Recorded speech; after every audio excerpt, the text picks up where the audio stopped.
మా చిట్టుకోడి పిల్ల బబ్బులు చూస్తుండగానే పెద్దదైపోయిందండి. ఇక చిరు రోజాలతో పాటు కలిపేస్తే బాగుంటుంది కదా అని మొత్తం మూడిటిని ఒకటేసారి వదిలేసామండి. చిరు అయితే పొడి చేస్తూ ఉండేది ఇది వరకు, ఇప్పుడు ఏం చేస్తుందో చూడాలండి. అబ్బో, ఇప్పుడు కూడా ఏమో అలాగే పడుస్తుంది చూడండి. చిట్టుకోడి పిల్ల పారిపోవట్లేదండి, తిరగబడుతుంది. మాకైతే చాలా ఆశ్చర్యం వేస్తుంది చూస్తుంటే. కోడి పందాలకి చూసారా, పుంజులు రెండు ఎలా కొట్టుకుంటాయో అలా తిరగబడుతుందండి చిట్టుకోడి పిల్ల.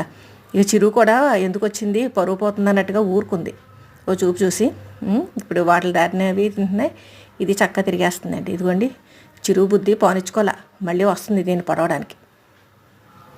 అది కూడా తగ్గేది లేదన్నట్టుగా ముందు పోరాటానికి చూసింది, తర్వాత పారిపోయిందండి. ఈ బబ్లుకి తను ఎలా కాపాడుకోవాలో తెలిసిందండి. ఇక వదిలేయచ్చు ఈ చిరు రోజాలతో పాటు.